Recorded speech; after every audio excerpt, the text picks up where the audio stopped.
तो अब जो चैप्टर स्टार्ट करने जा रहे हैं उसमें डिस्कस होगा electric potential and potential difference का। क्या होता है पोटेंशियल? 11th में भी आपने स्टडी किया है ग्रेविटेशनल पोटेंशियल, और कई बार हम लोग ये भी कह देते हैं कि improve your potential, I will show the maximum potential in this fourth coming exam. तो पोटेंशियल होता क्या है?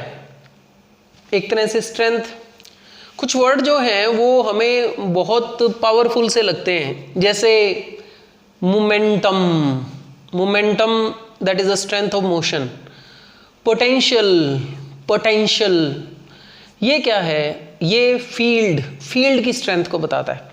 तो मैंने आपको बोला था कि चार्ज का जो फील्ड होता है जिसको इलेक्ट्रिक फील्ड कहते हैं, उसको हम लोग 3 तरीके से जज करते हैं। एक तो vector quantity, vector approach, electric field intensity पूरा नाम। दूसरी अप्रोच जो है वो स्केलर अप्रोच है, इलेक्ट्रिक पोटेंशियल। ग्रेविटेशन में भी हमने ये 2 अप्रोच डिस्कस की थी, ग्रेविटेशनल फील्ड इंटेंसिटी और ग्रेविटेशनल पोटेंशियल 11th में। और तीसरी अप्रोच भी इसमें हमने यूज़ की है जो इलेक्ट्रिक लाइन ऑफ फोर्स यानी इलेक्ट्रिक फ्लक्स वाला कंसेप्ट लगाया। वो उसलिए लगाया हमने कि उसमें चार्ज जो है 2 तरह के होते हैं, पॉजिटिव और नेगेटिव। तो एक सोर्स की तरह काम करता है, दूसरा सिंक की तरह काम करता है। मास में उस अप्रोच को यूज़ तो कर सकते हैं लेकिन कोई ज़्यादा फ्रूटफुल रिजल्ट्स नहीं आते। रीज़न क्योंकि मास एक ही तरह का होता है। ठीक है, तो इलेक्ट्रिक पोटेंशियल की बात करें तो पोटेंशियल क्या है? पोटेंशियल, इलेक्ट्रिक पोटेंशियल को डिफाइन करने का तरीका तो बिल्कुल वैसा ही है जैसे ग्रेविटेशनल पोटेंशियल का था। ग्रेविटेशनल पोटेंशियल था फोर्स पर यूनिट मास। ये होगा फोर्स पर ये फोर्स नहीं, सॉरी, ग्रेविटेशनल पोटेंशियल था work done per unit mass. Gravitational potential क्या था? Work done per unit mass. Force per unit mass तो ग्रेविटेशनल फील्ड इंटेंसिटी था ना। तो इलेक्ट्रिक पोटेंशियल भी क्या होता है? Work done per unit charge. तो वर्क भी स्केलर, चार्ज भी स्केलर, तो है तो ये स्केलर क्वांटिटी। क्या चीज़ है इस पे अभी डिस्कशन करेंगे अच्छी सी। इसका सिंबल होता है V, और वर्क डन जो है वो तो जूल में और चार्ज कूलाम में। तो जूल पर कूलाम इसको लिखा जाता है वोल्ट, नेम्ड आफ्टर वोल्टा, वोल्टा फिजिसिस्ट का नाम है। तो work done per unit charge. अब ये वर्क डन कौन सा वर्क डन है? अगर हम लोग एज्यूम करें कि ये एक चार्ज है, ये चार्ज है Q, तो इसका फील्ड जो है वो फील्ड कैसा होगा? जैसे लाइट का फील्ड होता है, यहाँ पे इसकी स्ट्रेंथ ज़्यादा होती है और जैसे जैसे दूर जाते हैं ये फील्ड वीक होता जाता है। लेकिन ख़त्म कहाँ होता है? ख़त्म तो होता ही नहीं है, इन्फिनिटी तक, इन्फिनिटी। तो इन्फिनिटी कहाँ है हमें भी नहीं पता। हम कहते हैं जहाँ तक नज़र जाती है ना उससे थोड़ा आगे, ऐसे ही कह देते हैं। तो ये इन्फिनिटी, यहाँ इन्फिनिटी का कंसेप्ट ऐसा है कि वो जगह जहाँ पे ये चार्ज फोर्स नहीं लगा सके। तो मान लिया मैंने ये यहाँ एक बॉक्स मान लिया मैंने, इस बॉक्स को मैं इन्फिनिटी नाम दे देता हूँ। इन्फिनिटी एक इमेजिन करें एक ऐसी जगह है जहाँ पे अगर कोई चार्ज रखा हुआ है, यहाँ पे एक चार्ज रखा हुआ है Q0, इस पे कोई फोर्स नहीं लग रहा इसके फील्ड से, लेकिन इस बॉक्स के बाहर आते ही इसका फील्ड इफेक्टिव हो जाता है। मान लो हाइपोथेटिकल सिचुएशन। तो इन्फिनिटी से हम लोग अगर इस चार्ज को जैसे ही बाहर लाए, फोर्स लगना शुरू हुआ और यहाँ लाकर मान लो यहाँ रख दूँ, मैंने Q0 चार्ज को इन्फिनिटी से लाकर यहाँ रख दिया। कहाँ पे? इस सोर्स चार्ज से, ये सोर्स है, इस सोर्स चार्ज से कितनी दूर r डिस्टेंस पे रख दिया, कोई P पॉइंट पे लाके रख दिया। तो ये पोटेंशियल जो होगा P पॉइंट पे, पोटेंशियल क्या होगा? वर्क डन कहाँ से कहाँ तक? इन्फिनिटी से P तक। ये वर्क डन इन्फिनिटी से जो P तक लाया हूँ मैं चार्ज, वो work done per unit charge. Charge कितना लाया हूँ? वो है Q0। तो इस तरह से लिखा जाता है। ये work done per unit charge कौन सा है? तो इलेक्ट्रिक पोटेंशियल को डिफाइन करना हो तो क्या लिखेंगे? It is defined as the work done to bring a unit charge, इसको 1 ले लें, तो work done to bring a unit charge from infinity to a point in the field, infinity to point in the field. ये scalar quantity है। इसकी dimension लिखना चाहो तो डायमेंशन भी लिख सकते हो। डायमेंशन फॉर्मूला याद है कुछ?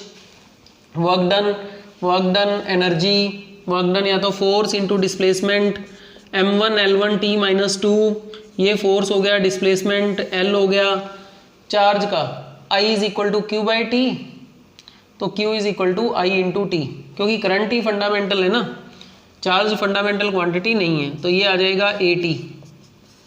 तो अब देख लो इसमें m1 l2 t ऊपर गया -3a -1, तो ये इसका डायमेंशन फॉर्मूला भी जो है वो लिख सकते हैं। अब ये तो बात हो गई पोटेंशियल की, इन्फिनिटी से चार्ज लेकर आए, इन्फिनिटी तो डिफाइंड ही नहीं है ना, इसलिए हम लोग यहाँ पे पोटेंशियल की बात कम करते हैं, पोटेंशियल डिफरेंस की बात ज़्यादा करते हैं। अब पोटेंशियल डिफरेंस क्या होता है इस पे बात करते हैं। यही सिचुएशन मान लेते हैं, ये इन्फिनिटी है, ठीक है, ये इन्फिनिटी पे एक चार्ज रखा हुआ है Q0 और यहाँ पे एक चार्ज है Q, ये सोर्स चार्ज है, इसके फील्ड को स्टडी कर रहे हैं, इसका फील्ड इन्फिनिटी तक जा रहा है, ठीक है। अब मैं इस चार्ज को यहाँ से यहाँ लाया A पॉइंट पे और वर्क डन हुआ WA, कितना वर्क डन हुआ WA, तो A का पोटेंशियल क्या होगा? Work done from infinity to A upon Q0, right. चलो अब दूसरा सीन, इसको वापस ले जाएं यहाँ पे। अगर मैं इस चार्ज को यहाँ से यहाँ लेकर आता B पॉइंट पे, तो वर्क डन होता WB, तो B पे पोटेंशियल कितना डिफाइन होगा? Work done from infinity to B upon Q0, ये A का पोटेंशियल, ये B का पोटेंशियल। अब अगर मैं तीसरा केस, मैं इसको यहाँ से यहाँ लाकर फिर यहाँ से यहाँ ले जाता, लाना कहाँ है? इन्फिनिटी से B तक, लेकिन डायरेक्ट नहीं लाया, यूं घुमा के लाया वाया A, तो ये वाला वर्क डन हो गया WAB, A से B तक का। तो बता सकते हो इन तीनों वर्क डन में क्या रिलेशन होगा? क्या कोई कनेक्शन है, किस्मत कनेक्शन है या फिजिक्स कनेक्शन है? फिजिक्स कनेक्शन है। क्या? WA प्लस WB नहीं, WAB is equal to WB। Infinity से B तक लेकर आए, वाया A लेकर आए या डायरेक्ट लेकर आए, लाएं जरूर। इन दोनों में क्या रिलेशन है? इन तीनों में क्या रिलेशन है? ये रिलेशन है। क्यों भाई लिख सकते हैं? Why we can write this relation? Is there any property that is used in writing this equation? Yes. Which one? Conservative force. तो कंजर्वेटिव फोर्स जो है पाथ पे डिपेंड नहीं करता, इन्फिनिटी से B तक लाना है, डायरेक्ट लेकर आए, वाया A लेकर आए, वाया घुमा घुमा के कई जगह से लेकर आए, तो ये वर्क डन सेम होगा। यहाँ से यहाँ, यहाँ से यहाँ, टोटल वर्क डन उतना ही होगा, क्योंकि इनिशियल और फाइनल पॉइंट पे डिपेंड करता है वर्क डन।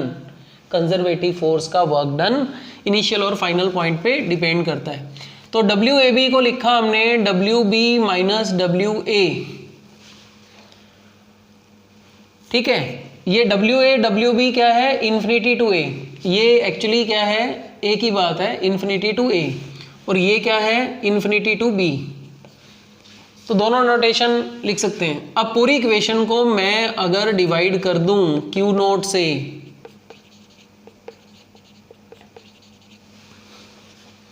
तो क्या लिख सकता हूं? ये हो गया पोटेंशियल B का, ये हो गया पोटेंशियल A का, और ये क्या लिखा जाएगा? AB।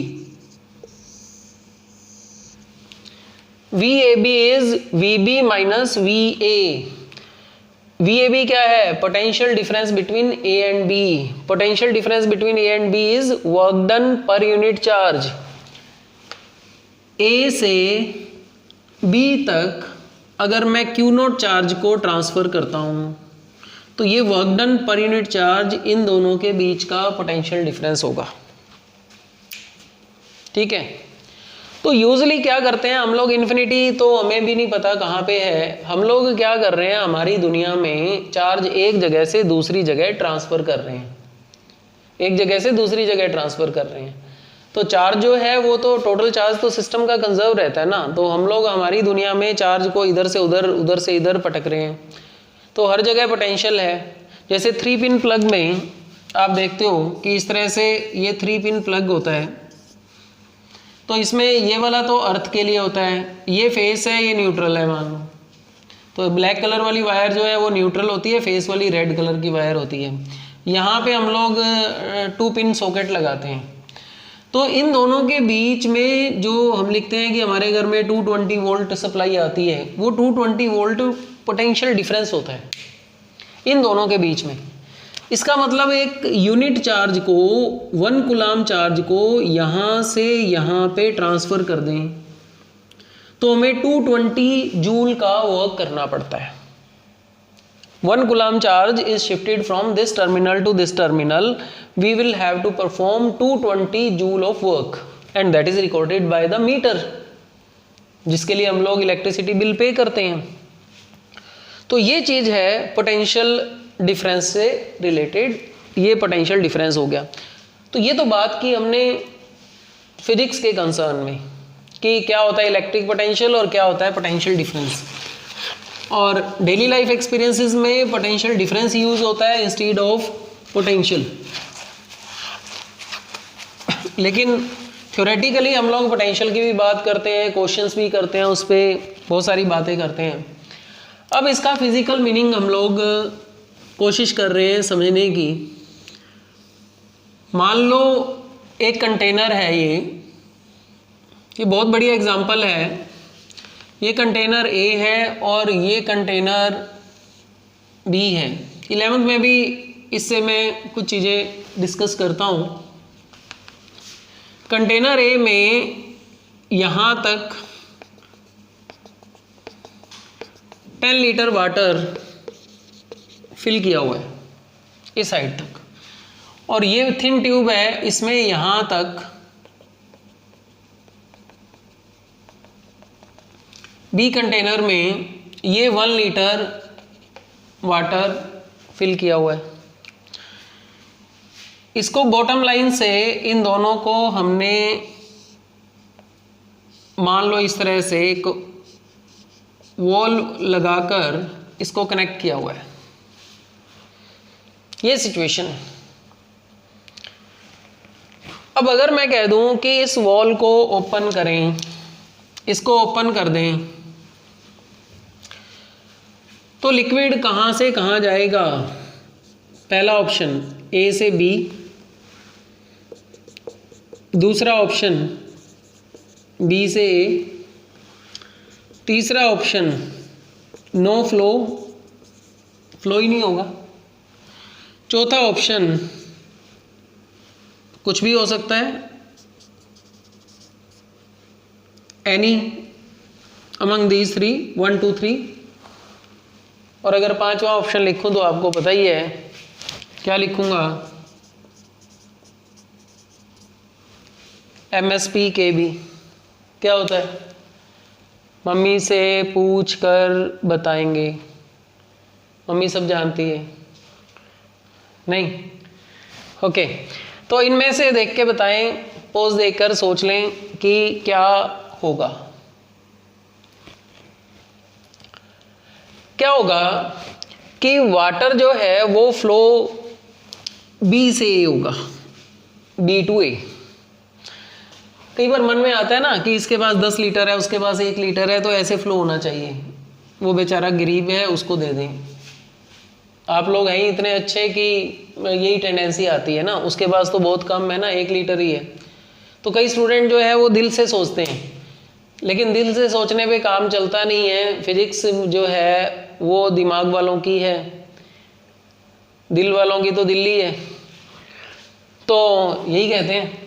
तो ए से बी जो है वो फ्लो होगा, नहीं बी से ए फ्लो होगा। क्यों? क्योंकि इस वॉल के इस साइड और इस साइड प्रेशर जो है वो देखना है। इस पे प्रेशर जो है, इस पॉइंट को मैं बी कह देता हूँ, तो बी पे प्रेशर होगा एच रो जी, और ये हाइट एच बी, और ये हाइट एच ए ले लें तो ए पे प्रेशर होगा एच रो जी, और ये हाइट एच ए होगी। तो रो और जी तो सेम है दोनों के लिए, तो प्रेशर जो है वो इधर ज़्यादा है, इसलिए यहाँ से यहाँ फ्लो होगा। और कब तक? जब तक दोनों का लेवल सेम नहीं हो जाता। इसका मतलब जो फ्लो है वो क्या कंटेंट डिसाइड करता है क्या? अमाउंट डिसाइड करता है क्या? नहीं। जो फ्लो है वो किसने डिसाइड किया? प्रेशर ने? नहीं। तो सर क्या बोल रहे हो? प्रेशर ने नहीं, प्रेशर डिफरेंस ने। प्रेशर डिफरेंस जो है वो डायरेक्शन ऑफ फ्लूइड को डिसाइड कर रहा है। The fluid in the normal tendency it move from high pressure zone to low pressure zone. इधर हाई है इधर लो है, तो हाई प्रेशर जोन से लो प्रेशर जोन ये फ्लो होगा। एक और एग्जांपल दे रहा हूं, फिर उससे बात और क्लियर होगी। मान लो दो कॉपर के स्फीयर हैं, आपके पास दो कॉपर के स्फीयर हैं। एक तो है जिसका रेडियस है 20 सेंटीमीटर, और दूसरा है छोटा सा जिसका रेडियस है 2 सेंटीमीटर। इसको मैंने कई देर तक गर्म किया, 1 घंटे तक गर्म किया, और इसका टेम्परेचर आ गया 80 डिग्री सेल्सियस। ठीक है, इसको मैंने गर्म किया, इसको मैंने इवन 5 घंटे गर्म किया, उससे भी ज़्यादा, और इसका टेम्परेचर आया 60 डिग्री सेल्सियस। ये ए है, ये बी है। अब इन दोनों को टच करके रख दूं तो कौन सा ठंडा होगा, कौन सा गर्म होगा? मींस हीट ट्रांसफर जो है वो ए से बी जाएगी या बी से ए जाएगी, या फ्लो नहीं होगा, या कुछ भी हो सकता है, या फिर वही MSP KB। क्या होगा? पोज दे के सोच लो। हाँ, अब सही सोचा आपने। क्या सोचा? कि बी से ए फ्लो होगा। ये मतलब नहीं है कि इसको आपने 1 घंटे गर्म किया और इसको 5 घंटे गर्म किया, ये डजेंट मैटर। इसके पास हीट कंटेंट ज़्यादा है, 5 घंटे तक गर्म किया, इसको 1 घंटे तक गर्म किया, ठीक है, जितनी देर भी हमने, तो ये मैटर ही नहीं करता कि किसके पास हीट कंटेंट ज़्यादा है, डजेंट मैटर। मैटर क्या करता है? टेम्परेचर नहीं, temperature difference. The heat transfer कौन डिसाइड करता है? Temperature difference. तो ये दो चीजें आपको, दो एग्जांपल बहुत बढ़िया समझ आते हैं। ट्रांसफर कहां से होगा? बी से ए, बी से ए की तरफ हीट ट्रांसफर होगा, क्योंकि heat transfer take place from body at higher temperature to body at lower temperature. तो अब ये देखो, मैंने दो चीजें लिखी हैं। एक तो प्रेशर डिफरेंस, ये डिटरमाइन क्या करता है? Determines flow of fluid, flow of fluid high pressure to low pressure zone. Temperature difference determine flow of thermal energy, thermal energy या हीट ट्रांसफर कह सकते हो इसको, ठीक है। Similarly potential difference determines the flow of charge. ये इनकी analogy है, इसी से समझना है आपने। इसी से समझोगे तो बहुत इजीली बात समझ आ जाएगी। Pressure difference determines the flow of fluid in the normal tendency the fluid moves from high pressure zone to low pressure zone. The temperature difference determines the heat transfer. The heat transfer take place from body at higher temperature to body at low temperature. The potential difference determines the flow of charge. The charge flow from high potential to low potential. लेकिन कुछ गड़बड़ है। क्या गड़बड़ है? Fluid होता है, एक ही तरह का होता है, यानी कोई भी फ्लूइड की बात करें। थर्मल एनर्जी है।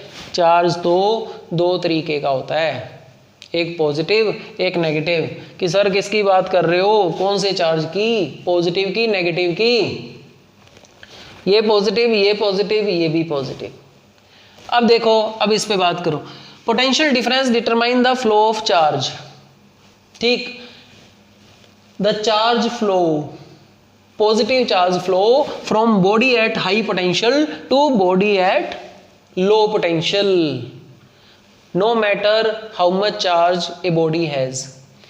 जैसे इसमें no matter how much fluid a container has, no matter how much heat content a body has, no matter how much charge a body has. Positive charge flow from high potential to low potential, negative charge flow from low potential to high potential. इसीलिए तो जब आप एक cell के साथ ये चीज़ आप discuss करते हैं, ये सेल लगाया, इसमें ये पॉजिटिव होता है, ये नेगेटिव होता है, ये हाई पोटेंशियल होता है, ये लो पोटेंशियल होता है, इसके साथ एक बल्ब लगाया, बल्ब जगमगाया, तो हम लिखते हैं करंट इधर से इधर गई, करंट इधर से इधर गई, तो करंट तो हाई टू लो गई, लेकिन इलेक्ट्रॉन, एक्चुअली इलेक्ट्रॉन ही तो होते हैं इस सेल के अंदर, यही तो होता है। एक लिक्विड है, कंटेनर है, कंटेनर के अंदर एक लिक्विड है, पॉजिटिव नेगेटिव कैथोड एनोड, तो इलेक्ट्रॉन भागते हैं। इलेक्ट्रॉन जो है, एक्चुअली इलेक्ट्रॉन भागते हैं, इलेक्ट्रॉन किधर भागेंगे? इस तरफ। हम लोग यही कहते हैं ना, इलेक्ट्रॉन यूं जाएंगे, सर्किट कंप्लीट है तो इलेक्ट्रॉन इस तरह से यूं भागते हैं।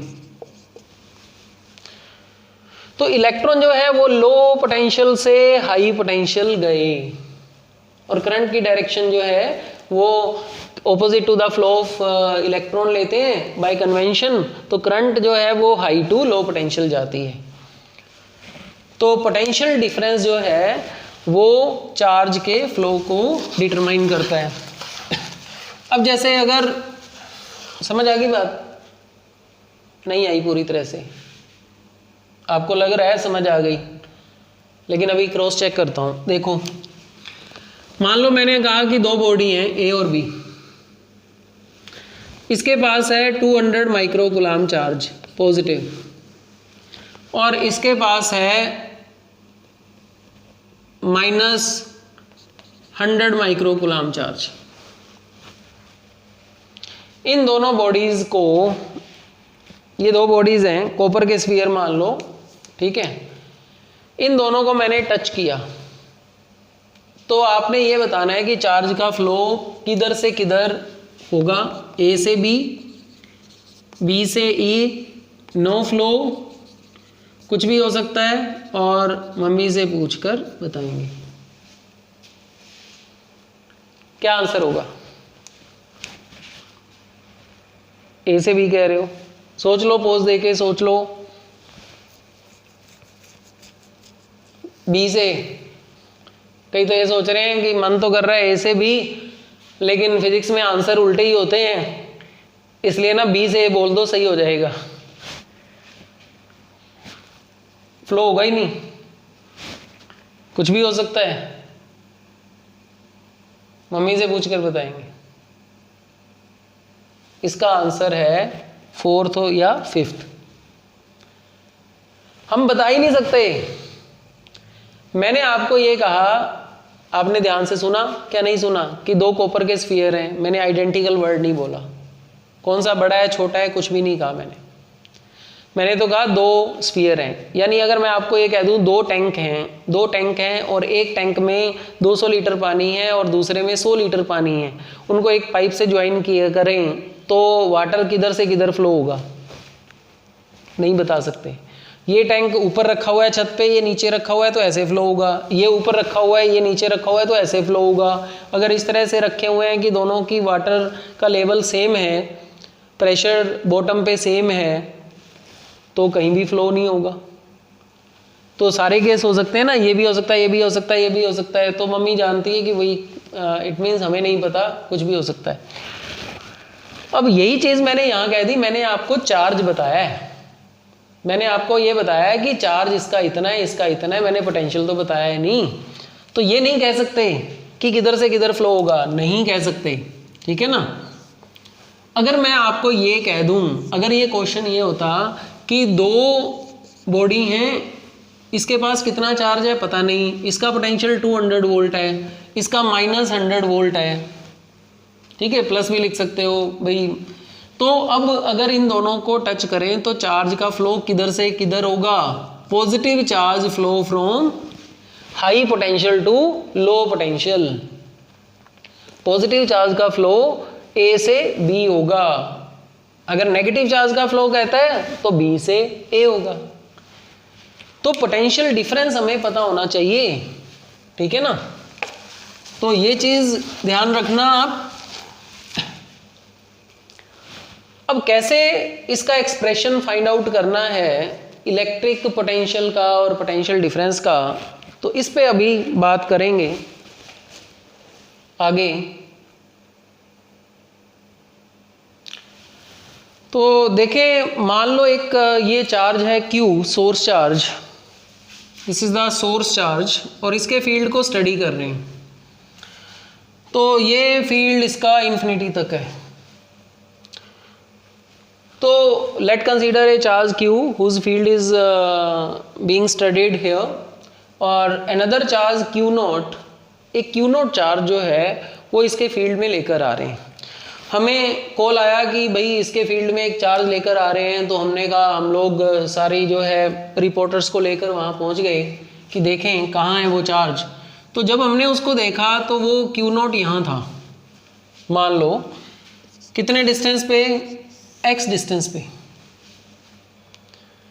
ठीक है। इस पे कितना फोर्स लग रहा था, इस पे इधर फोर्स लगेगा F इज इक्वल टू के Q not by x square. के जो है वो 1/4 पाई एप्सिलॉन नॉट है।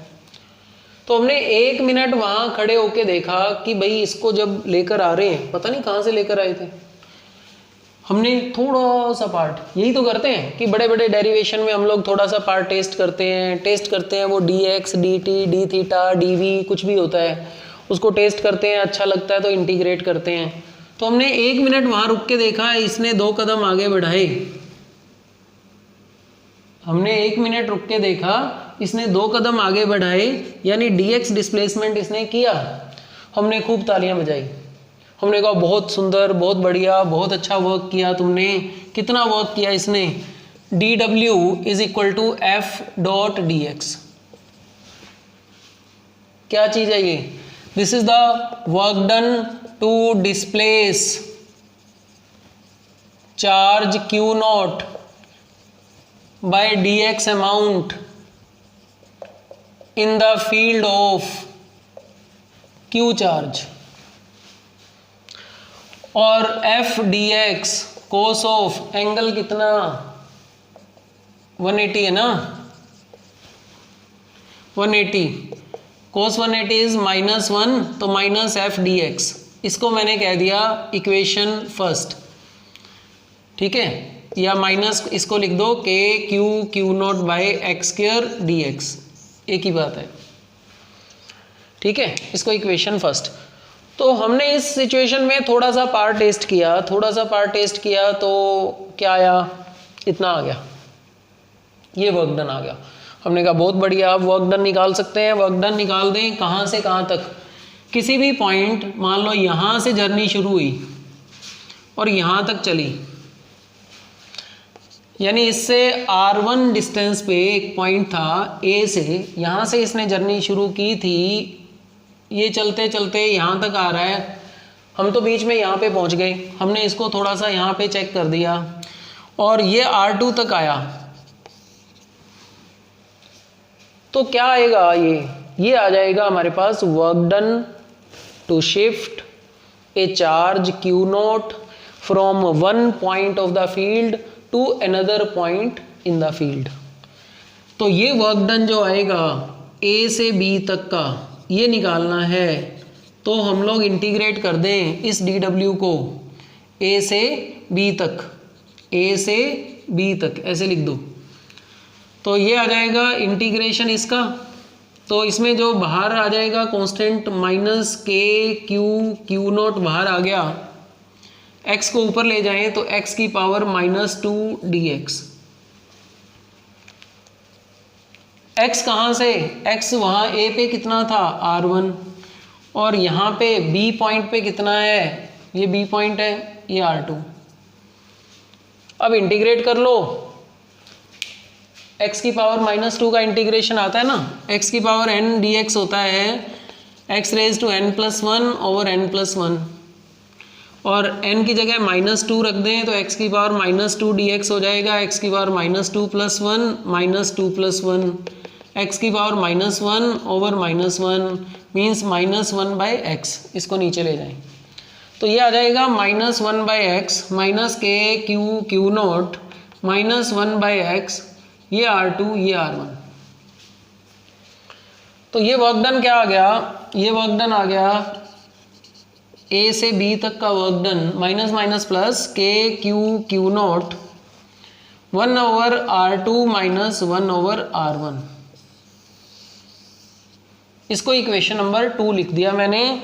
ये बड़े काम की चीज़ है, ये बड़े काम की चीज़ है, ये वर्क डन आ गया। तो हमने पोटेंशियल का डेरिवेशन निकालने चल रहे थे, लेकिन एक और चीज़ मिल गई, क्या, work done to shift a charge from one point in the field to another point in the field. अब अगर हम लोग ये कहें इसका स्पेशल केस, केस 1, अगर मैं ये कह दूं कि इफ r1 इज इन्फिनिटी, ये जर्नी शुरू कहाँ हुई थी, इन्फिनिटी से, और r2 is equal to r, r2 is equal to r, समझ आ रहा है, आ रहा है। तो ये चार्ज Q था और ये मान लो इन्फिनिटी से शुरू हुआ और इन्फिनिटी से यहाँ तक आया r डिस्टेंस पे, तो ये वर्क डन कितना होगा, ये वर्क डन इन्फिनिटी से r तक का वर्क डन। तो ये के Q not 1/r2 1/r2 infinity, 1/इन्फिनिटी कितना होता है, 0, ठीक है ना, इन्फिनिटी को 1/0 लिख दो। तो ये वर्क डन आ गया इन्फिनिटी टू r, और इन्फिनिटी से r तक लाने का जो वर्क डन होगा वो एक्चुअली आगे जाके हम लोग इसी को इलेक्ट्रोस्टैटिक पोटेंशियल एनर्जी भी कहेंगे। ये पोटेंशियल एनर्जी का ही एक्सप्रेशन होता है। जैसे ग्रेविटेशन में था ना Gm1 m2 ओवर r, तो यहाँ k क्यू ओवर r, इसको अलग से भी डिस्कस करेंगे। अभी जो बात कर रहे हैं वर्क डन इन्फिनिटी से r divided by Q not, वो कितना आ गया, क्यू नॉट को इधर ले गई तो ये आ गया k/r। क्या फाइंड आउट किया मैंने, पोटेंशियल क्या था, इन्फिनिटी से किसी पॉइंट तक चार्ज को लेकर आए तो work done per unit charge, यही तो पोटेंशियल है, it is v। Gravitational potential क्या था, Gm/r, नहीं -Gm/r, क्योंकि उसको लेकर आ रहे थे तो फोर्स इधर ही था, वो अट्रैक्टिव फोर्स होता है। यहाँ पे हमने पॉजिटिव लिया है तो ये रिपल्सिव फोर्स है। तो यहाँ पे पॉजिटिव चार्ज से सारी कैलकुलेशन करते हैं, तो ये वाला एक्सप्रेशन आ गया इलेक्ट्रिक पोटेंशियल का। इलेक्ट्रिक पोटेंशियल का एक्सप्रेशन क्या होगा, अगर Q चार्ज है r डिस्टेंस पे पोटेंशियल कितना होता है, KQ/r, KQ/r। अगर चार्ज पॉजिटिव है तो उसका पोटेंशियल पॉजिटिव, अगर चार्ज नेगेटिव है तो उसका पोटेंशियल नेगेटिव। और पोटेंशियल स्केलर क्वांटिटी है, इसलिए किसी पॉइंट पे पोटेंशियल अगर देखना हो, मान लो इस पॉइंट पे पोटेंशियल देखना है, किसके कारण, कई सारे चार्ज हैं, Q1 Q2 Q3 Q4, positive भी हो सकते हैं नेगेटिव भी हो सकते हैं। तो इस पे जो पोटेंशियल होगा, पॉजिटिव का पोटेंशियल पॉजिटिव, नेगेटिव का नेगेटिव, तो सिंपल सम करना है, वेक्टर सम नहीं है, क्योंकि इलेक्ट्रिक फील्ड इंटेंसिटी में तो वेक्टर सम होता है ना, वो तो वेक्टर क्वांटिटी है, ये तो स्केलर है ना। तो सिंपल सम करना है पॉजिटिव पोटेंशियल नेगेटिव पोटेंशियल। जैसे डाइपोल है, डाइपोल के सेंटर पे पोटेंशियल क्या होगा, इसका पॉजिटिव इसका नेगेटिव, दोनों इक्वल और ऑपोजिट 0। तो डाइपोल के सेंटर पे पोटेंशियल इलेक्ट्रिक पोटेंशियल क्या होता है, वो 0 होता है।